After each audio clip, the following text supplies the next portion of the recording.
بلاول بھٹو کی پتہ نہیں کتنے اس نے اربوں روپیہ خرچ کیا اپنے دوروں کے، ہر دوسرے دن امریکہ گیا ہوتا تھا. انہوں نے بھی بڑی خدمت کی ہے، سب وہاں ان کو خوش آمد کرنے میں آگے آگے تھے. تو یہ نتیجہ ملا ہے کہ آج وہ جن کی 14 مہینے سے یہ خدمت کر رہے ہیں، انہوں نے ان کے اوپر ایک ایسی سٹیٹمنٹ دی ہے کہ پاکستان کی حیثیت بتا دی ہے.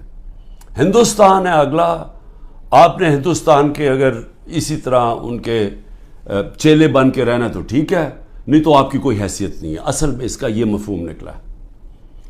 مجھے کیوں تکلیف ہے اس کی؟ کیونکہ میں سمجھتا ہوں کہ یہ ہمارا جو ملک تھا، یہ جس تیزی سے اوپر جا رہا تھا، آپ 60 کی دہائی میں ذرا دیکھیں پاکستان کیسے تیزی سے اوپر جا رہا تھا. ہم جب اسٹوڈنٹس تھے پاکستان میں، اسکول میں پڑھتے تھے، تو ایک کانفیڈنس تھا. میں جب 70 کی دہائی میں کرکٹ کھیلنے گیا ہندوستان، تو وہ ہمیں اور طرح دیکھتے تھے، ان کو پاکستان کمپلیکس تھا، ہم ہر طرح آگے تھے ان سے.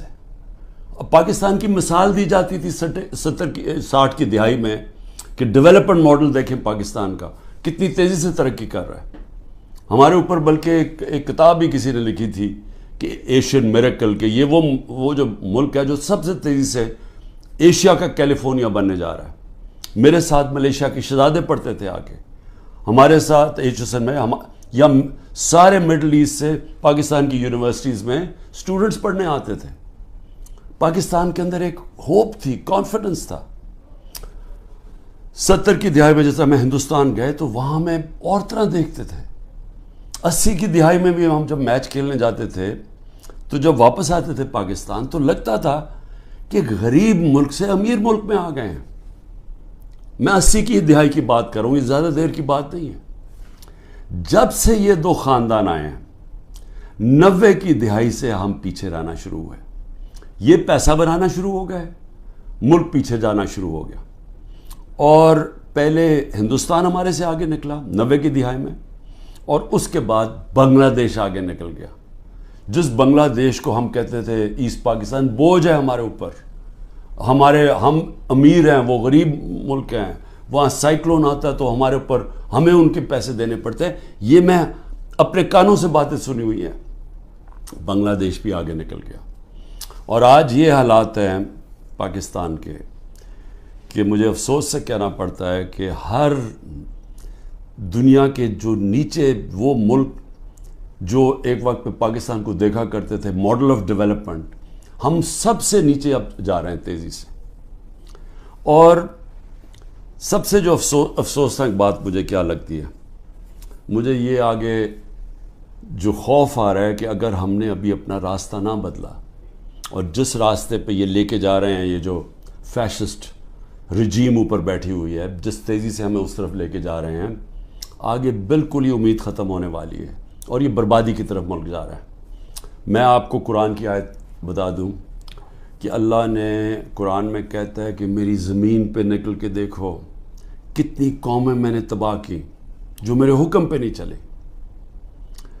اب میرے پاکستانیوں، یہ میں بار بار آپ کے سامنے بات کہہ بیٹھا ہوں، لیکن میرا کام ہے ایک وہ آدمی جو پاکستان کے ساتھ بڑا ہوا ہے، جس کا جینا مرنا اس ملک میں ہے، یہ میں آپ کو بار بار یہ بات بتاتا جاؤں گا کہ ہم اس وقت بالکل تباہی کی طرف جا رہے ہیں. جب میں نے ڈائلاگ کا بھی بات کی کہ جی اسٹیبلشمنٹ آرمی چیف سے ڈائلاگ کرو، وہ مجھے کوئی فکر نہیں ہے کہ میرے عمران خان کو کسی کی ضرورت ہے، یا میں کسی کے کوئی خوف زدہ ہوں، یا میں یہ سمجھتا ہوں کہ بڑا پریشر ہے تو میں اس لیے ڈائلاگ کروں.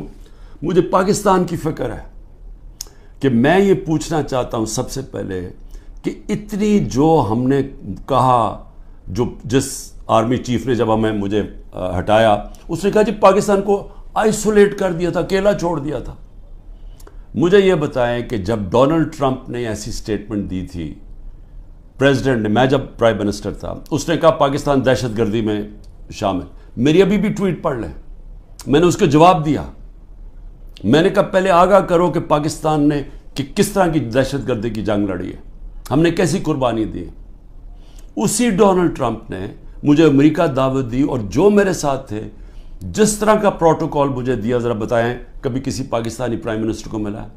اس نے عزت بھی دی، اس کے سامنے میں نے کشمیر کی بات کی، اس نے کہا کہ میں کوشش کروں گا کشمیر کا مسئلہ حل کرنے کے لیے، ان کی جرت نہیں ہے نام لینے کے لیے کشمیر کا۔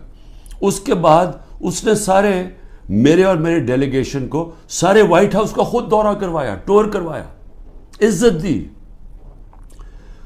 میں یہ کیوں کہہ رہا ہوں؟ کیونکہ میں مغربی ذہن کو سمجھتا ہوں۔ آپ اگر ان کے نیچے ان کے سمجھتے ہیں کہ ان کے جوتے پالش کرنے سے وہ آپ کی بڑی کوئی رسپیکٹ کریں گے، وہ آپ کو حقارت سے دیکھتے ہیں۔ وہ سمجھتے ہیں جو اپنے ملک کے مفادات کے لیے کھڑا ہوتا ہے وہ اس کی عزت کرتے ہیں۔ میں یہ کہہ کے تھک گیا ہوں کہ مغربی مائنڈ یہ چیزیں سمجھتا ہے۔ میں جب کہتا تھا کہ وار آن ٹیرر ہمیں امریکہ کی جنگ میں نہیں پڑنا چاہیے، تو ان سب کو پتا تھا جب میں امریکہ گیا ہوں کہ میں نے ان کی جنگ کی مخالفت کی تھی کہ ہمیں نہیں شرکت کرنی چاہیے، کیونکہ ان کو پتا تھا میں پاکستان کا سوچ رہا ہوں۔ میرے ملک کے 80,000 لوگ اس کے اندر شہید ہوئے تھے، ہماری جنگ نہیں تھی۔ تو میں جب ان کی تنقید کرتا کہ ان کی جنگ میں نہیں ڈال، وہ سمجھتے ہیں کہ یہ ایک آدمی اپنے ملک کی بات کر رہا ہے۔ میں نے جب ان کو کہا افغانستان کے اندر کوئی ملٹری سلوشن نہیں ہے، تو ان کے سینیٹر لنزی گرام، یہاں تکڑا سینیٹر ریپبلکنز کا، اس نے پاکستان آ کے بیان دیا کہ عمران خان ٹھیک کہہ رہا تھا، کہ وہ اس چیز کی رسپیکٹ کرتے ہیں۔ یہ جو جا کے جناب فورن منسٹر بلاول بھٹو ہر دوسرے دن پہنچ کے اچھی اچھی انگریزی بولتا ہے، اس سے وہ متاثر نہیں ہوتے۔ اور اسی لیے یہ جو فورن پالیسی بنا دی ہے کہ جی ہم ساری دنیا کو ہم ساری دنیا کے ساتھ اچھے اچھے باتیں کریں، ان کو آم کے ٹوکرے بھجوا دیں اور ہم جا کے ان کے ساتھ بڑی اچھی طرح ان کے ہاتھ پکڑ کے بات کریں، ایسی یہ باتیں نہیں چلتی۔ آج آئسولیشن ہے پاکستان کی، اس کو آئسولیشن کہتے ہیں کہ وہ ملک جنہوں نے روس سے تیل نہیں خریدا، ہم نے ڈیل کر لی تھی ان سے، یہ آگے بات تو بڑھاتے۔ ہماری تو صدر پوٹن نے اپنا انرجی منسٹر بھجوایا تھا میری میٹنگ کے بعد، حماد سے ملاقات ہوئی، میں نے اس کو سمجھایا کہ ہماری یہ سپر سائیکل کی وجہ سے کرونا کے بعد تیل کی قیمتیں اوپر اور یوکرین کی وجہ سے اوپر چلی گئی ہیں، ہمارے ملک میں میرے بھی اور غریب ملکوں میں مشکلیں پڑی ہوئی ہیں۔ اس نے انرجی منسٹر بھجوایا، بات ہو گئی، واپس آئے تو نو کانفیڈنس ہو گئی، کیونکہ جناب یہاں آرمی چیف صاحب باتیں کر رہے تھے، وہاں ان کو بتا رہے تھے جی بڑا اینٹی امریکن ہے اور عمران خان، اور ادھر سے سائفر آ گیا کہ جی عمران خان کو ہٹاؤ نو کانفیڈنس میں، بات بیچ میں آ گئی۔ تو ان کو تو موقع مل رہا تھا، ہندوستان جب سستا تیل 40% کم قیمت پہ تیل منگوا رہا تھا، تو انہوں نے کیوں نہیں آگے بات بڑھائی؟ کیونکہ یہ غلام ہیں اور غلاموں کی کوئی عزت نہیں کرتا دنیا میں۔ اور آج جو فورن پالیسی ہماری جدھر کھڑی ہے، یہ اب آپ کے سامنے دیکھ لیں کہ ہم کدھر ہیں۔ تو اللہ کا حکم ہے کہ قومیں تباہ ہو جاتی ہیں جب وہ میرے حکم پہ نہیں چلتی، اور وہ میری زمین پہ عدل اور انصاف قائم کرو۔ یہ سارے اللہ کے پیغمبر جو تھے وہ ایک ہی چیز کہہ رہے تھے، ان کی صرف مشن ایک تھی کہ عدل اور انصاف کی۔ فرعون کے سامنے جب حضرت موسیٰ تھے، وہ اپنے لوگوں کو انصاف دلوانا چاہتے تھے، وہ غلام تھے لوگ، کیونکہ جب انصاف نہیں ہوتا لوگ غلام بن جاتے ہیں۔ انصاف اور آزادی ساتھ ساتھ چلتے ہیں، اور لا الہ الا اللہ انسان کو آزادی دیتا ہے، انسان کو انسان کی غلامی سے آزاد کرتا ہے، اور غلامی سے آزاد انصاف کرتا ہے جب انسان کے حقوق ہوتے ہیں۔ تو جو پاکستان میں حالات ہیں، پہلے ہی ہمارا نمبر، یہ جو کریک ڈاؤن سے پہلے 140 ملکوں میں پاکستان کا انصاف کے انڈیکس میں ہم 129 تھے۔ جب سے یہ کریک ڈاؤن ہوا ہے، اب تو ہمارا نمبر ہی کوئی نہیں پتا، اب تو ہم بنانا ریپبلکس میں نیچے شامل ہو گئے ہیں۔ اب تو ہم وہ ملک ہیں جو کہ دنیا میں جدھر جنگل کا قانون ہے ہم ادھر پہنچ گئے۔ سارے پیغمبر اللہ کے انسانی معاشرے کو انسانی تب بنتا ہے، انہوں نے یہ ان کا پیغام تھا جب وہاں انصاف ہو، عدل اور انصاف ہو، نہیں تو جنگل کا قانون ہوتا ہے جس کی لاٹھی اس کی بھینس، مائٹ از رائٹ۔ اب پاکستان میں جو آج قانون لے آئے ہیں، مجھے بتائیں اس کا کیا مستقبل رہ گیا؟ آج مجھے بتائیں کون پاکستان کے اندر آ کے اپنے پیسے انویسٹ کرے گا؟ مجھے بتائیں وہ اوورسیز پاکستانی، میں کہہ کے تھک گیا ہوں، وہ ہمارا سب سے بڑا اثاثہ بیٹھا ہوا ہے. آپ ذرا سوچیں تو صحیح وہ آج کیا کر رہے ہیں. ذرا اوورسیز پاکستان کی کوئی ان کی رائے تو لے کہ وہ آج پاکستان کو کیا کہہ رہے ہیں, وہ کس طرح پاکستان کو دیکھ رہے ہیں. تکلیف میں ہیں کہ ملک کو بنانا ریپبلک بنا دیا ہے.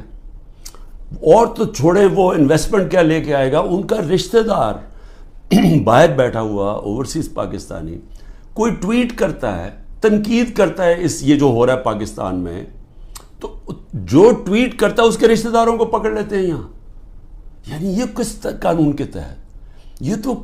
یہ تو ہٹلر کے جرمنی میں ہوتا ہوگا اور یہ اسٹالن کے USSR میں ہوتا ہوگا کہ جب وہ کچھ بھی کر سکتے تھے کلیکٹو پنشمنٹ. یا اسرائیل کرتا ہے فلسطینیوں سے کہ ان کو ایک ہوتا ہے تو ان کے گھروں میں آ کے دوسروں کو کلیکٹو پنشمنٹ دیتے ہیں. یا وہ مقبوضہ کشمیر میں اب کشمیریوں سے ہو رہا ہے. یہ تو کوئی آزاد معاشرے میں تصور ہی نہیں کر سکتا کہ گھروں کے اندر گھس گئے, دروازے توڑ دیے, چیزیں لوٹ لی, جو چیز پڑی ہے وہ جو اٹھائی نہیں وہ توڑ دی. اچھا وہاں ملازم ملے ان کو اٹھا کے لے گئے, کوئی بچے ملے. ہمارا جو پریزیڈنٹ اقبال کا ان کو 15 سال کے بیٹے کو اٹھا کے لے گئے.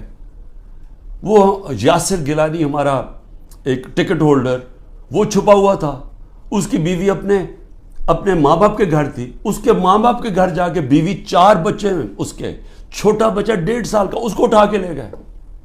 عمر چیمہ اس کو صرف وہ جیل میں رکھا ہوا ہے کہ جی بس تو وہ کرسی پہ بیٹھ کے کہہ دو ٹی وی کے سامنے کہ جی میں PTI چھوڑ رہا ہوں اور میں فوج سے پیار کرتا ہوں اور 9 مئی کی مذمت کرتا ہوں.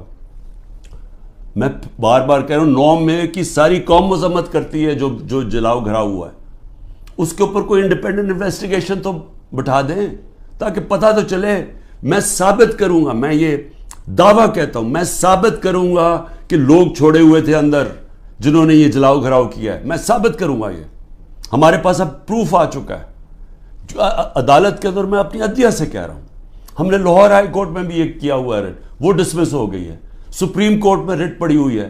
خدا کے واسطے انڈیپینڈنٹ انکوائری کرے.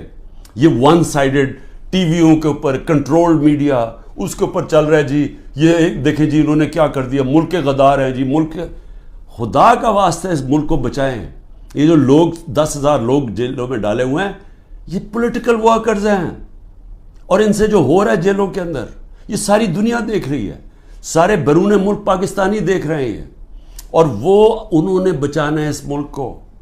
جس وقت ہم اس ملک میں رول آف لا لے آئے, ہم اس ملک میں اعتماد لے آئے اپنے انصاف کے نظام پہ, ان کو یہ اعتماد ہو گیا کہ میری انویسٹمنٹ بچ جائے گی, میں اگر ساری زندگی کی اپنی سرمایہ کاری جو پیسہ جمع کیا ہوا وہ یہاں پاکستان میں سرمایہ کاری کروں تو یہاں کا نظام ایسا ہے جیسے مغرب میں ہے, وہ مجھے تحفظ ملے گا. کمزور کو یہ فیلنگ ہو جائے کہ طاقتور سے اسے تحفظ ملے گا. یہ نہیں ہوگا پاکستان میں, جو طاقتور جو مرضی چاہے کرے اور کمزور بیچارہ بے حس ٹکرے کھاتا پھرے کچہریوں کی اور تھانوں کی. وہ کوئی پیسہ نہیں آنے لگا یہاں اس ملک میں, اور آئے گا ہی ملک تب, یہ بچے گا ہی تب جدھر آج پہنچ گیا ہے, جب ہمارا سب سے پہلے بیرون ملک پاکستانی انویسٹ کرے گا, سرمایہ کاری کرے گا, پھر باقی دنیا آئے گی. جس طرح چائنا اور ہندوستان میں ہوا تھا, انہوں نے جب اپنی اکانومیز کھولی تو پہلے ان کے اپنے لوگوں نے جو باہر بیٹھے ہوئے تھے انہوں نے انویسٹمنٹ کی. وہی ہے جو پاکستان کا اس دلدل سے نکالنے کا ہے. لیکن یہ جو نظام ہے یہ تو مزید اور ہمیں ادھر لے کے جا رہا ہے کہ جدھر نریندر مودی کہہ رہا ہے کہ جی اپنے بوجھ پہ گرنے لگا پاکستان. تو ابھی تک تو کوئی ہوش کریں ہم کہ ہم جا کدھر رہے ہیں. آپ کے پاس روڈ میپ بھی کسی کے پاس نہیں ہے. یہ چوروں کے پاس کیا روڈ میپ ہوگا؟ 30 سال سے تو چوری کر رہے ہیں. یہ دبئی بھاگ جانے انہوں نے, میں آپ کو لکھ کے دیتا ہوں کہ 90% میں سے ملک سے باہر بھاگ جائیں گے. میں الیکشن سے پہلے کہتا ہوں ان کو ECL کے اوپر ڈالو تاکہ ان کو یہاں رہنا پڑے, بعد میں ان کو سننا پڑے کہ انہوں نے جو کیا ہے. انہوں نے ان کے جو 1100 ارب روپے کے کرپشن کے کیس معاف کروائے ہیں انہوں نے. ایک طرف لوگ بھوکے مر رہے ہیں, یہاں فیکٹریاں بند ہو رہی ہیں, تاریخی مہنگائی ہے, 38% پہ مہنگائی ہے ملک کی تاریخی. جب ہمارے اگینسٹ شور مچا رہے تھے تب تو 12% مہنگائی تھی, آج 38% پہ ہے. تو ان سے کوئی سوال تو پوچھے گا تم نے کیا کیا ملک کا. اور یہ جب ان سے کوئی یہ پوچھے کہ 1100 ارب روپے کا ایک غریب ملک کے ٹیکس کے کیسز معاف کروا دیے. یہ جو نیب جس کا 1 پوائنٹ ایجنڈا ہے کہ کسی طرح ہمارے مخالف یعنی عمران خان اور ان لوگوں ہمارے اوپر کرپشن کے کیسز کریں, اور جب تک میرے جو لوگ وہ یہ نہیں کہہ دیتے کہ جناب ہم آج پی ٹی آئی چھوڑ رہے ہیں. اچھا پی ٹی آئی چھوڑ جو سارے گناہ معاف, آپ کے دہشت گردی کے کیسز بھی معاف, سب کچھ معاف, صرف آپ نے کہہ رہے ہیں کہ ہم تحریک انصاف چھوڑ رہے ہیں. یعنی یہ کوئی انصاف ہے؟ یہ تو بنانا ریپبلکس میں بھی ایسے نہیں ہوتا. یہ تو ہماری عدلیہ کا مذاق اڑایا جا رہا ہے, ہماری پولیس کو تباہ کیا جا رہا ہے. جو پولیس ہے, آپ جب پولیس کو موقع دیتے ہیں کسی کے گھر توڑ کے صبح کے 3 بجے جا کے گھر تباہ کر دیں اور لوٹ لیں اس کو, تو کیا پولیس ٹھیک رہ جائے گی؟ دنیا جس پولیس کا کام ہے حفاظت کرنا لوگوں کی جان اور مال کی, اس کو آپ کہہ رہے ہیں کہ لوگوں کا مال لوٹو جا کے, اور بزنس بنی ہوئی ہے. ہاں جی جیو فینسنگ میں آپ کا نام آ گیا, اچھا جی آ جائیں آپ کو, کیونکہ نامعلوم افراد میں انہوں نے 20,000 کے نام دے دیے, کسی کو بھی پکڑ لیں, اسے کہتے ہیں اچھا جی آپ کا نام آ گیا. 15 لاکھ ہے گوئنگ ریٹ, وہ پولیس والے کو اگر 15 لاکھ نہیں دیتے پھر بات چیت ہوتی ہے اچھا جی 20 لاکھ پہ فارغ کر دیں. تو یہ تو پولیس ختم کر رہے ہیں, اور یہ ساری ملک کے اندر جمہوریت ختم کی جا رہی ہے صرف اس لیے کہ یہ جو سیٹ اپ ہے یہ بچ جائے اور عمران خان اور پی ٹی آئی باہر رہ جائے. میرا آخر میں صرف یہ اپنی قوم سے کہوں گا کہ دیکھیں قوموں کی زندگی میں اونچ نیچ تو آتی ہے, لیکن جس طرح اللہ کہتا ہے کہ میں قومیں تباہ کر دیتا ہوں جو میرے حکم پہ نہیں چلتی, تو ہم تو اب تباہی کی راستے کو بڑی تیزی سے جا رہے ہیں. جو نریندر مودی کی سٹیٹمنٹ میں مجھے تکلیف ہوئی ہے کہ اپنے بوجھ کے تھلے گر رہا ہے پاکستان, تو اگر تو ہم نے اسی طرح چلتے رہنا ہے تو پھر یہ نہ سمجھنا کہ وہ اللہ اوپر سے مدد کر دے گا اور ہم کچھ نہ کریں, کیونکہ اس نے تو واضح قرآن میں کہا ہوا ہے کہ میں کبھی کسی قوم کی حالت نہیں بدلتا جب تک وہ خود اپنی حالت بدلنے کی کوشش نہیں کرتی. میں اپنی پوری کوشش کروں گا, میں آپ سے, میری اپنی قوم سے وعدہ ہے, جب تک میرے میں آخری خون کا قطرہ ہے میں مقابلہ کرتا رہوں گا اس ظلم کا. لیکن میں اپنی قوم کو بھی کہنا چاہتا ہوں کہ آپ کے اوپر اللہ نے ذمہ داری ڈال دی ہے. آپ نے اگر یہ چپ کر کے ظلم سہتے رہے, آپ انصاف کے لیے نہ کھڑے ہوئے, جو لوگ صحافیوں میں سے, جو لوگ عوام میں سے صاحب حیثیت سے جو دیکھ رہے ہیں کہ یہ ہو رہا ہے, اتنی گرمی کے اندر بیچارے لوگوں کو بند کیا ہوا ہے, وہ اگلے دن بے ہوش ہو گئے لوگ, گرمی کے اندر ہمارے جو پی ٹی آئی کے ورکرز تھے پنجروں کے اندر بند کیا ہوا ہے. جب وین میں لے کے گئے, جب تک پہنچے وہاں باہر کھڑا کرا گرمی میں, لوگ بے ہوش ہو گئے وہاں جو ہمارے سیاسی کارکن ہیں. اور یہاں اس طرح کیا جا رہا ہے, کوئی ملک دشمن ہے. کبھی اپنی سیکیورٹی فورسز دیں, اپنے لوگوں سے یہ نہیں کیا جو آج ہمارے ساتھ ہو رہا ہے. یہ تو ایسے سمجھ رہے ہیں کہ یہ کوئی باہر سے کوئی فورسز آئی ہوئی ہیں, ہمیں یہ ساری پولیس اور یہ سیکیورٹی ہم اور رینجرز ہمارے نہیں ہیں. یہ لگ رہا ہے کہ یا ہم کہیں باہر سے آئے ہوئے ہیں یا وہ آئے ہوئے ہیں, کیونکہ اپنے لوگوں سے تو کوئی ایسے نہیں کرتا. لیکن جو چپ کر کے یہ ظلم دیکھتے جا رہے ہیں, یاد رکھیں کہ یا تو پھر آپ نے پلان بنایا ہوا ملک چھوڑ کے باہر جانے کا, جو کہ نا امیدی میں اور یہ حالات دیکھ کے 9 لاکھ لوگ ملک پروفیشنل ملک چھوڑ کے چلے گئے. وہ جو سب سے قیمتی لوگ ہوتے ہیں ملک کے لیے, جن کو ساری دنیا میں ویزا مل سکتا ہے, وہ تو ملک چھوڑ کے چلے گئے ہیں. اور جو بیچارے باقی رہ گئے ہیں, آپ ہر کشتی میں جب آپ ڈوبتے ہیں یہ سمندر میں, یہ جو اللیگل امیگرنٹ جنہوں کہتے ہیں, یہ جو ویزے کے بغیر لوگ جاتے ہیں, تو اس میں پاکستانی ہوتے ہیں. جس طرح یہ جو گریس کے جو سمندر میں یہ جو حادثہ ہوا ہے, 300 پاکستانی بیچارے وہاں ڈوب گئے. اور وہ پاکستانی جنہوں نے اپنا سب کچھ بیچ بوجھ کے قرضے لے کے گئے تھے کہ جی ہم ان ملکوں میں جائیں گے جہاں انصاف ہے, جہاں خوشحالی ہے, کیونکہ ہمارے ملک میں تو نہیں ہے. تو اس لیے سب کو میں یہ آج کہہ رہا ہوں, ہمارے اوپر سب پہ ذمہ داری ہے. اللہ نے ظلم کے خلاف جد و جہد کو جہاد کا ہے. یہ اللہ کے لیے ہم لڑ رہے ہیں, یہ اپنے لیے نہیں لڑ رہے. میں اپنے لیے نہیں کر رہا, یہ میں اپنے ملک کے لیے کر رہا ہوں, اپنے اللہ کا حکم کے مطابق کر رہا ہوں. اور آپ سب کو بھی آخر میں یہ کہتا ہوں کہ یہ وقت ہے کہ آپ نے اپنے ملک کو بچانے کے لیے سب نے جد و جہد کے لیے تیاری کرنی ہے. پاکستان زندہ باد.